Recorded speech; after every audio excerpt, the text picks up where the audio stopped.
Hey guys, welcome back to the channel. My name is Mike. Oh man. My name is Mike. I'm the host of Money, Marriage, and Media. And today what we're doing is we're reviewing some content from a channel called We Need to Talk.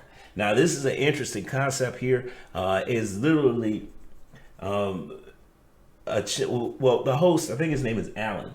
Alan does one-on-one interviews with both men and women, and usually these conversations are what I like to call high level, meaning that they're he's all about peeling back the layers and get down to the nitty gritty of things that we need to talk about.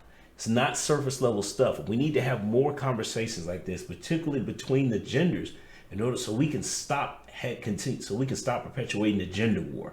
Because I keep saying this over and over again: the gender war is getting old. So, all right. So how do we move the conversation forward? Well, by having other representation that says that it is possible for us to talk about these things and then not just end up in all out war or a fight or whatever. So he's interviewing a young lady here, not sure of her age, but she seems like she might be early or mid 20s. But we're gonna go ahead and get this started and then see where we're at. Let's see what we got on here. Let's get rid of that. We don't need that up there. All right, play. With all the risk involved, and I'll elaborate on that. Family court system, like we said, uh, custody, and all that stuff. Why should black men, specifically, remain enthusiastic about marriage? Did you guys just see that? Like the look on her face when he said black men? I don't know. Maybe I'm tripping. Let's go back and look at that again. Let's go back and look at that again. Why should black men, specifically, remain enthusiastic? Oh man. Don't tell me it's gonna go like this. Am I tripping? Did I just see like an eye roll when he said black men? Okay, let's. I'm probably tripping. Maybe it's just me. Maybe I'm the only person that saw it. But let's keep it going though. About marriage. And some of the stats to consider: 50% of divorces around marriages end in divorce. 80% of which are initiated by the women, while 100% of marriages are initiated by men. So statistically speaking, 100% of men are starting marriages. 80% of women are ending marriages.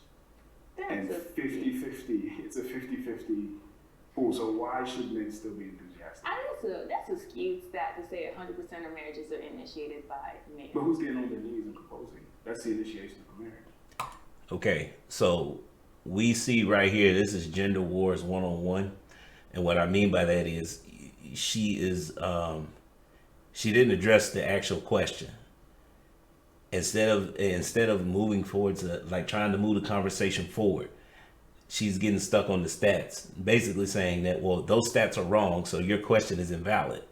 Well, that, you know what, I want to see how he handles himself, because part of the issue is that we these things are going to happen when you're trying to have a high level conversation. This stuff is going to happen, especially with people who only want to talk about surface level things. Yeah, you're gonna have to. There are gonna be roadblocks along the way that you're gonna have to figure out. We got to figure out how we're gonna push through. So let's see how he handles it. Yeah, because then you're negating the fact that some women propose to men. What percentage? I'm not saying. I'm just saying. 1%, I'm just saying. Yeah. When you propose to her, that's not the initiation of a marriage. She has to accept it. So it's like 50% of people are initiating marriage as well as, or 50% of male and 50% of women. No. Accepting it is not initiate. Initiating is I'm going for this thing. Whether it accepts it or not is by the way. But as far as starting the process, men are starting the process. As far as ending the process, 80% are ended by women. The proposal is not marriage. We're starting the process. Because then you could say that if the the proposal relationship doesn't happen, the marriage doesn't happen. You could say that if the relationship didn't happen, then the marriage is not going to happen. Girls aren't asking dudes out. I mean, that's not happening. It's not happening in scale. Maybe you know something I don't, but it doesn't seem like it's happening in scale. With all those things taken into account, why should men still be enthusiastic about marriage? I mean, I'm enthusiastic about marriage because I want to have one person that I can confide in. I don't want to have to spread myself thin. So I think that isn't a gender-based reason. I think that goes both ways. I would think a man would be excited to not have to worry about, is this girl holding me out? Is this girl just using me for financial gains? I mean, it goes both That can ways. happen in marriage too. See how the question is specifically about men, but she made it about her. Yeah. See, gentlemen, and I'm gonna start calling y'all gentlemen too, because you know, on this channel, like I said, I'm not a high value man. I'm just an average guy, and I think we need to start valuing character as much. So I'm gonna start calling y'all gentlemen, because we need to move. We need to move the conversation forward past some other stuff. That's gonna be for another video though. But right here, I want to focus on the fact that you see how this happens. See, her comments are all. She says, "Well, I want this, so it's important." It comes off as being selfish. Now I don't know her. There's a good chance that she's just thinking off the cuff. But right off the bat, we can see where her mindset is at, and it's, well, it's important to me, so it must be important to you. It's almost like, you know what? It may, like I said, maybe I'm off. I could be wrong about this stuff, but let's see how the host handles her not answering the question about men and answering about herself. It could. I'm not saying it couldn't, And but it like, does happen in marriage, especially with the court system. I'm not saying it doesn't, but like the same way that women can still be getting played in marriages, like you can't just look at it from one side. So like, I am excited about marriage. I'm not saying that my marriage is going to be perfect, but I'm excited about marriage because I want to find that one person that I can relate to for the rest of my life, and that one person that I can confide in for the rest of my life. And the reason I painted the question as why should men be enthusiastic is because, just like you said, you're right. Women are getting cheated on, right? Women are getting abused, right? And the same thing is happening to men. But what you don't see is women losing their property. What you don't see is women being bankrupt. What you don't see is women having to move out of their house and still pay the mortgage. What you don't see is women being forced to pay alimony to a man who cheated on them. That's what you don't see. But this is what you see with men. So the argument tends to be that it seems like men have more to lose. I mean, if you think the only loss and gain in a marriage is financially, then I mean, you're going to always see yourself as losing. But you have to think there's emotional loss too. And so, like, sometimes, and I think you had brought this up, not that I necessarily agree with this point, but you said as a woman ages, she loses her value. As a man ages, he gains in his value. So is she not losing equally to, like, get divorced later on in life? You know what? I can see where she's coming from. The only problem is that women initiate most of the divorces. It's your choice. So, I mean, if you're choosing to leave the marriage, then you have to deal with the consequences of it. That's just the way it works. You know, obviously there could be multiple reasons why you would want to end the marriage. I'm not saying that those reasons aren't valid. I mean, it is what it is, but you can't just complain about the issues that come up. But even now, when she says that there are emotional issues, I think she's trying to portray a narrative that, well, I know why women do this, but that wasn't the question though. He's asking about men. And the whole point of this is that, again, we got to work to start understanding one another, not just pushing, well, this is my narrative, so it's the only one that's important. No, marriage is comprised of two people. So you got to figure out what the other person, what is important to them. That's one of the secrets of marriage is like you got to be able to understand your partner. So, and that's how you know whether or not somebody is ready for marriage. It's like, do they understand you? Are they trying to learn more about you? Or is it just me? Yeah. It's just not a monetary loss. So I think like sometimes like it seems very black and white, like, oh, he lost his assets or whatnot, so automatically he's losing more. But it's like sometimes there's more emotional turmoil that comes with divorce that people don't take into consideration. And I'm not saying the man doesn't gain or like doesn't have that, but it's not just like I got money and everything's great. And I think it's an unfair point to try to say like, oh, like you should not want to get into marriage because you could lose money. You can always gain money back. You can never gain peace. I actually agree with you. And I think that both people lose, ultimately. But what makes it complicated is I think both people lose. So the stats should be 50% of divorces are initiated by men, unhappy men, and cheated on men. 50% are initiated by women, unhappy women, and cheated on women, right? And then the court system tends to go the side of the person who was right in the situation, wrong in the situation. But those numbers are lopsided. 80% are initiated by women. And the court system tends to side with the women, regardless of if she was the cheater, if she was the abuser, if she was this, if she was that.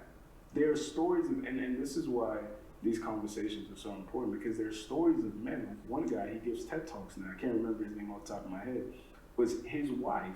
He married a woman from the church. And his wife forced him to weigh himself. Wow, Dr. Timothy, because she his story. So and she refused to have sex with her husband. Okay, guys. So he just put in a card, and I've never noticed it before, but I guess the guy's story is he put a link to it in there. I'm not gonna go into that today because we just don't have time for it. But he's gonna tell the story about the guy, and we're gonna skip past that. We're gonna try to skip past that because you can go back and watch this. I'm encouraging you to go to watch this channel anyway because, like I said, he's got great content. But yeah, we're gonna move forward. I'm not saying that situation doesn't happen. Yes, women can be trifling as equally as men can be trifling. But again, what makes it more painful is, I'm sure it happens in both situations, but he was the breadwinner. And she initiated the divorce. Because even in the situations where the guy is the devil, it's still the woman initiated the divorce. And then after that, he's the one who has to pay alimony and child support. So the guy loses whether he's right or wrong. Whereas the woman, she can still win if she's right or wrong. And that's what I'm talking about, it's lopsided. The law doesn't care about, because there are men who are being abused, we don't talk about it. There are men who are being cheated on, we don't talk about it. Women tend to talk more, women are more vocal, women are more emotional. But what's crazy, as a matter of fact, I was watching a documentary about male domestic violence shelter. And they were interviewing this guy. This guy was 6'3", 250 pounds. He looked like an NFL linebacker. And he was being abused almost close to death by his girlfriend, and he ran away to the homeless shelter. They were like, dude, you're 6'3", 250 pounds. Why are you letting a woman abuse you like that? He said that if I called the police on her, what do you think would happen? Yeah, he's right.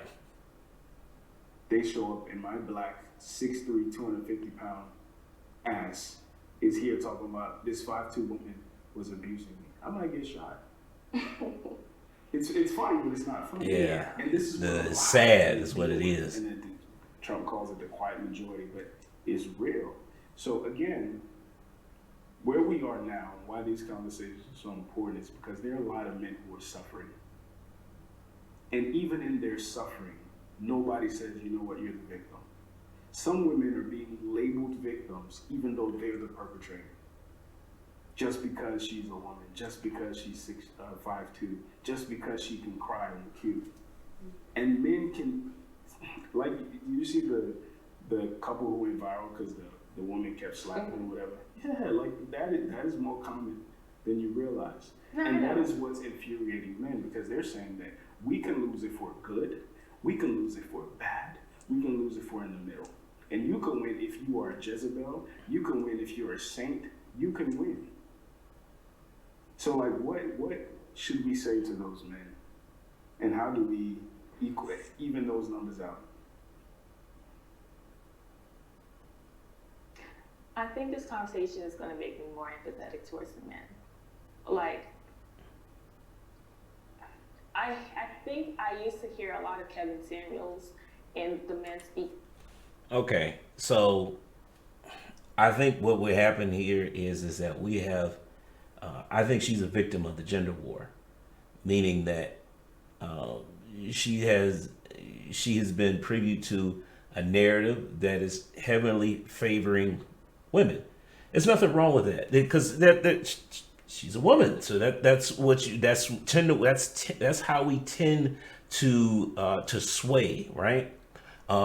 But the problem comes in is that if you've never listened to the male side, then that's where the issue is.